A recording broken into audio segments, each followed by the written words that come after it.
When you're on your favorite social channel, what makes you stop and read? Stop and take notice. As you're scrolling through Instagram or LinkedIn or Facebook or whatever your favorite place to be is, what makes you stop? The more that you can start to understand what makes you stop, the more you can work your content into doing the same thing. And there's one thing that I think a lot of guidance misses. And I've been helping some people with this and getting some really pretty cool results. So, including myself, because when you're going through and you're scrolling, what makes you stop, right? It could be, you know what, I recognize this name. I recognize this person's little image of themselves. And I tend to like their stuff. So that might make you stop. It might be they have a really cool graphic that somehow just, whether it was the color or the style or a word on it that caught your attention. And you're like, I'm going to investigate a little bit more. And maybe you scroll a little bit slower and it was the hook. It was the first line that you saw of text and you're like, I might be interested in this. Or maybe you saw on LinkedIn, you can always see their headline on there, at least a partial part of it, of what they do. And maybe that's what caught your attention. But I guarantee it was something before that actually got you to stop. It's something I often call the red frequency. And that's because I did this class with kids. And in that class, we did color theory. It was like 7 or 8 year olds. And we tested color in the class in different conditions, under different lighting. We manufactured fog and rain. And we looked to see which color you could see from the furthest distance. And it was red. It was always red. Every single time it was red. Now, it didn't always look like red, but it was always the red color that came through. It has a long visibility. We can see it from far away. That's your frequency that you want to tap into, your red frequency. What's the first thing that people sense? Have you ever, somebody said, oh, why'd you pick up that book? I don't know, it kind of seemed interesting. Or, I feel like this store is just speaking to me. I want to go in and I just want to see what it is. We have these senses of being drawn towards something, but we don't always know how to articulate it. And we're not always even aware of it. As a matter of fact, most of the time, we are not aware of it. But we move towards something, we gravitate towards something because we sense something, we feel something. That's your red frequency. So the more you can do that, the more you're going to energize everything you do. So I want to show you how I'm approaching this.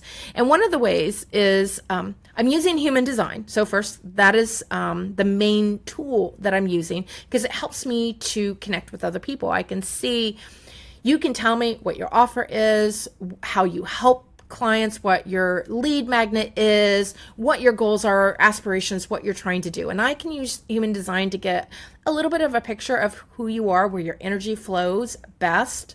And I can go in and I can look at your strengths and I can match those to what you're doing. So there's 9 centers in human design, and I think of them as your energy centers, even though when you follow human design completely to the letter, to the T, they're not all motors, but I think of them as all energy centers. And there's 9 of them. We all have them, but some of them are defined, and so we have greater strengths. So, for example, I'll show you mine. This is me. And there's 9 centers. I have 7 of them defined. If there's a color on it, it's defined. If there's no color, it's not defined.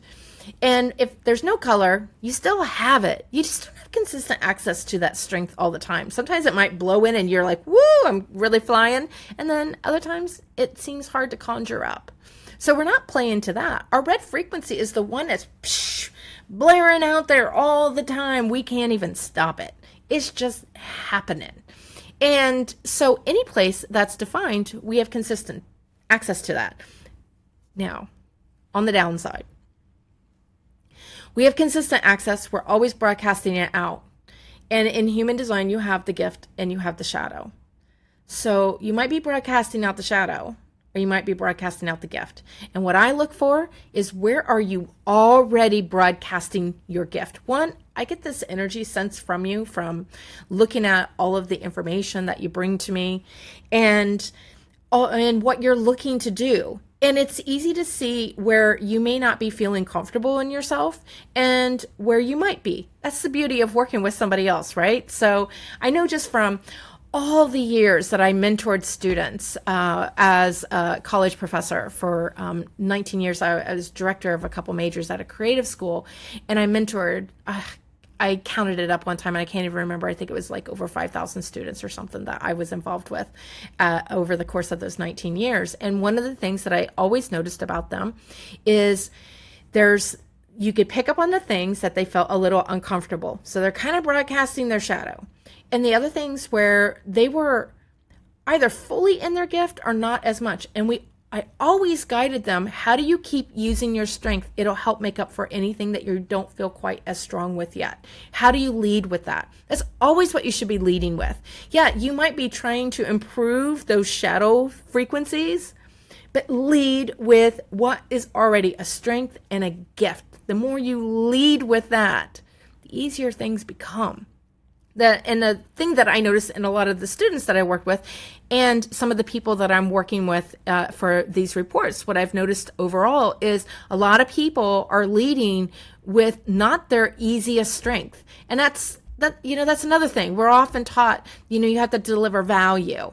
Many people who are out there coaching, entrepreneuring, you get guidance because you probably came to this with a whole bag of knowledge and wisdom and experience and skills, but it wasn't marketing.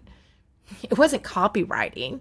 It wasn't how to craft the most perfect offer and create your funnel or whatever the other things are that you're doing to make your business work. So you had to learn them. You had to get guidance. You probably took a course or you downloaded somebody's free thing and are trying to figure it out. Or maybe you're working one-on-one with somebody getting mentorship. And oftentimes the way that those start is about decide your positioning, get clear, on your offer and build out your funnel. And when you write content, you got to shift those beliefs into what you're doing. Show them the before and the after so that you can build the bridge and, deliver value. Let them know what the cost is for not doing this, as well as the benefits of how they can progress if they do it. All of those things, they're valuable. They're helpful. They're needed. Of course you want to put all that in there. But what a lot of, because they're not energy experts, they haven't worked in this field before, is they miss that red frequency. What is the thing that you can lead with that is just brilliantly your red frequency? The thing that people see before they see your words, the things that people feel before they read your words, the things that people just sense and makes them want to read your words. And that's what I've been helping people with. So I start off with what are these centers, these energy centers? And I start matching them based off of whatever you give me that you share with me. And I ask for things like, what's your big offer? What's your lead magnet? What's your goals? What's your ideal client to work with? Not the ones that maybe you're working with that you don't like working with, but your ideal client, what's your dream client and everything. And I go and I look at your content that you're already putting out there. I'll look at your bio, say on LinkedIn, or your latest YouTube video. I'll look at your offer and I'll get a sense of from where you are, a vibe from where you are, because I'm used to looking at patterns and how people, where they believe in themselves and where you can tell it's a little bit iffy. Like we can all feel that, right? We can all sense like when someone's really kind of needy or when someone's not confident, even though we're like, oh man, I wish they were more confident in that. You just can get the sense, right? Not everything comes out into perfect word formation. There's so much that we can just feel. And that's what I do is I feel into it. I sense it. As well as I use my logic too. I have a lot of logic and wisdom from all of the work that my body of work of my experience throughout my life. And I'll go through and I'll start seeing where I think you are and where you might be able to shine a little bit more, because we often don't see that thing that's right in front of our face. I mean, how often has somebody been where they're like, can you help me find my glasses? I can't seem to find them anywhere, right? It happens more than we'd like to admit sometimes. But as you go through each frequency, and so here, I got a little thing. I think I may have to make myself a little bit smaller so you can see all of the frequencies. These are different things that come out of each of these centers, right? So depending on where your strength is, you might talk about things just a little differently. And that's what happened to me. So I always was in this, I'm going to get out my handy dandy pencil tool here. I was always right here. When I first came to LinkedIn to do my content and even my first YouTube videos, I was in here. I was teaching because I've been a teacher so much of my life. I taught knitting classes when I was a tween to throughout high school. It's how I raised a lot of money for myself. I would seriously teach classes of like 30 adults or more on knitting. And I taught dance when I was in high school as well. And then, then I went to college and I was a fashion designer, and I always was the one who nurtured all the assistants, right? And then I ended up another career of teaching knitting and traveling the country to teach knitting. And then I ended up at a university, at a college, and teaching creative students. So I just thought, well, heck yeah, I am a teacher. I've been told this all my life. I'm a teacher. All my content fell completely. It was Turdsville. Literally. It came out like a toilet toot is how it really seemed. And I go back and I kind of laugh. I can laugh about it now. It was hard when it came out, when I was getting crickets and no one was really getting what I was saying. That was the hard thing. They weren't understanding what I was trying to do. They didn't see the power in what I was sharing. It seemed like, oh, she's got a couple 3-step things, easy enough. I thought I was giving value. There was value there. I was giving it. I was giving them something to do. But it just didn't have my red frequency. So probably a lot of people who could really benefit from it, who would have connected with it, disregarded and scrolled on. What I found as I started doing this, and I started kind of doing this naturally starting last year, but it wasn't until I learned about this process that Jamie L. Palmer, I started studying under her, and it's where I first started this whole thing. And then I've just kind of expanded it into my world, my view, the way that I think about things is about this lead. And leading with your strengths has always been something I've always talked about in everything that I've always done. How do you lead with your strengths? Don't try to improve your crappy things. Lead with your strengths, and you will naturally improve the crappy things.